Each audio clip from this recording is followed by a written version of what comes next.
quarterback Kurt Warner. He gives his take on whether Alabama quarterback Tua Tagovailoa is worth a high pick.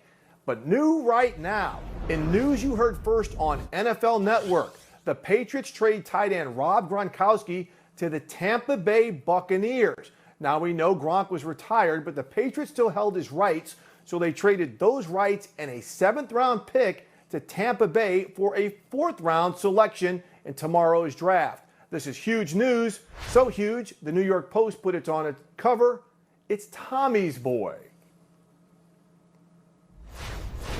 All right, let's bring in Mike Giardi, who covers the Patriots for us and has covered this team for years. And Mike, with your familiarity of this franchise and you living in that area, how is this trade being received? Well, it's very interesting, Steve, because I think a lot of people are wondering, A, why did they just make Gronk stay here and play for him? They had his contractual rights, 1 more year, $10 million. And that is just, it was never going to happen. Rob Gronkowski walked away from football a year or so ago because not only his body was breaking down, but mentally it had enough of the Patriot way and Bill Belichick and the way they coach here. It's not easy to play here. And obviously the end results have been fantastic. 9 trips to the Super Bowl, 6 Super Bowl victories, but it grates on you. So I think Rob tried to be the square peg in the round hole and tried to sort of fit into this mold for a long, long time. And at the end, he just didn't want to do it anymore. And he and Tom are so closely related that I think, you know, with hindsight now being the benefit, we should have seen that this was coming, that Tom and Rob had been talking, and that Tom, as he said on the Howard Stern interview, he knew he wasn't coming back to the New England Patriots back in August. So that this has probably been in the works for some time. Well, Mike, isn't this somewhat of a deft move for the Patriots? Yeah, emotionally, they're losing a great player, but they're getting back a 4th-round pick for a guy who wasn't going to play for them. Now they've got 2 4th-rounders, 2 3rd-rounders. To me, that looks like plenty of trade equity or draft capital, whichever one they want to use. Yeah, Steve, you got something for nothing. Because, again, he wasn't going to play for you. He was going to play in one place only, and that's wherever Tom Brady went. So now he's in Tampa, and you're able to take a 7th-rounder in Gronk, again, an asset that was just going to sit there and rot. He wasn't going to play for you, and you pick up a 4th-round pick. And this is a team that doesn't have a 2nd-round pick. So I know Ian Rappaport talks about using a premium pick on a quarterback in this draft for the Patriots. Well, in my mind, they only have one premium pick, and that's their 1st-round pick at 23. Can they find a way to get into that 2nd round? I think it's something that they need to do because, quite frankly, they got a fair amount of holes for a team that went 12-4 and is just a couple seasons removed from a Super Bowl championship. So that 4th might give them a little bit more collateral to find their way back into the 2nd round with the number of picks they have in the 3rd and the 4th. Okay, knowing what Brady and Gronk have done for years together, now they're going to Tampa Bay to a team that is loaded with offensive weapons. How do you think that works out fitting into that situation that they have with the Buccaneers? Steve, I think it's actually a really good place for Rob because he's not going to be the primary guy. That's Evans. That's Godwin. Cameron Brate and O.J. Howard are still there. And granted, you know, if Gronk is Gronk, he supersedes those 2 guys, but he doesn't have to be the focal point. He doesn't have to run down the seam 5 or 6 times a game and expose that 6'6" frame to the shots that have beaten him up over the years and made it very difficult for him to be the guy that you remember in 2011, 2012. You know, the guy that we saw at the end was far from that. I don't want to say he was washed because it's hard to know what he's going to look like a year later, but I think he caught 47 passes in his final season with the Patriots and wasn't the same sort of influencer that he was. So now he goes there.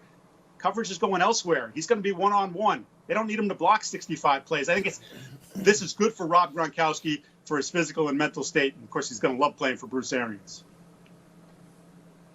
Yeah, really, really good stuff, Mike. Yeah, if Gronk's got some fresh legs, he could be that special player again. All right, thanks a lot, Mike. Thank you.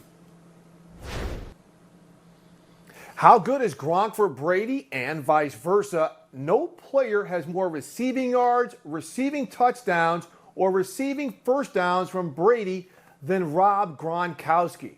And for more on this, let's bring in our insiders, Mike Garafolo and Tom Pelissero. And again, guys, in news that we heard first on NFL Network, the trade of Gronk from New England to Tampa Bay. Mike, what can you tell us more about this deal?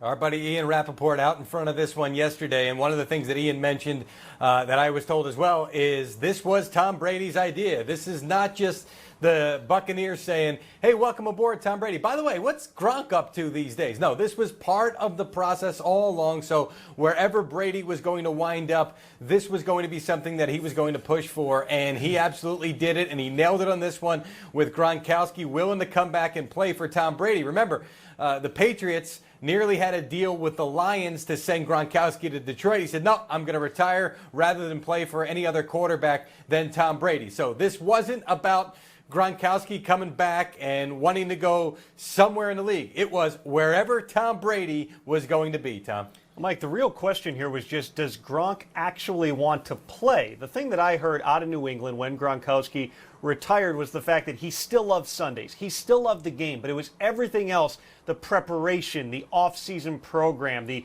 weightlifting regimen, the meetings. That's what had worn him down mentally as much as physically. Be interesting to see exactly how Bruce Arians manages this with a guy who, yes, has been in the wrestling ring, but has not been on the football field here in quite some time, and now will not really have a spring to get reacclimated. We'll see exactly how things play out when they get to training camp. Also important to note, Gronk's agent Drew Rosenhaus says he will honor his existing contract, 1 year left on that, worth $10 million. Steve.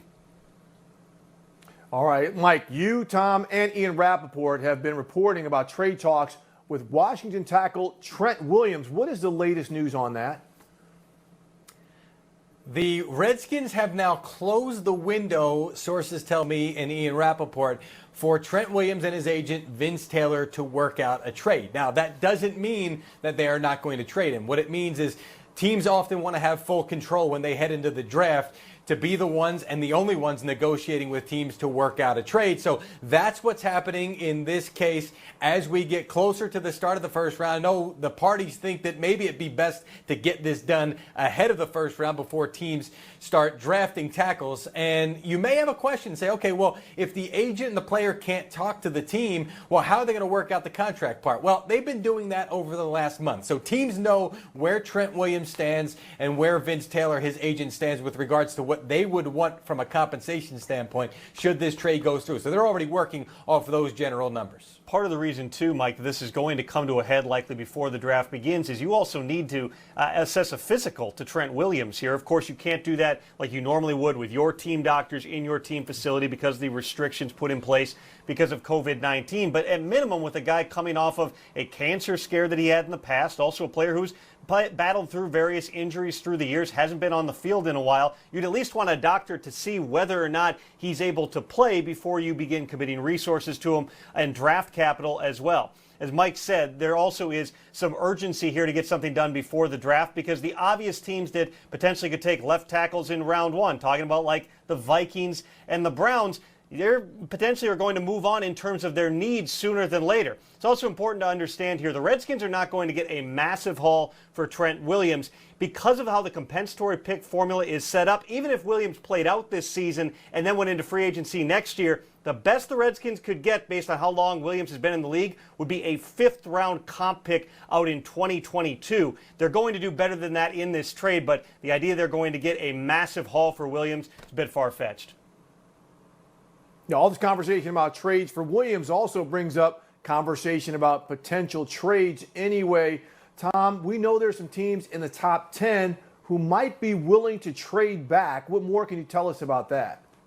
Well, one team that has been expressing interest, Steve, in recent days has been the Cardinals. They own the number 8 pick. It sounds as if they are willing to move back and perhaps a ways back in order to get another selection in return. Remember, they don't have a second-round draft pick. They gave that up for wide receiver DeAndre Hopkins, a trade that I'm sure that they're very pleased with. But they don't have another pick until they're into the 70s. Being able to add an additional selection would give them a little bit more flexibility. Also, Ian Rappaport reported the team right in front of the Cardinals, the Panthers at number 7, also have expressed interest. The question is, Mike, what team is willing to give up what, and what players might they be targeting if they move up into the top 10?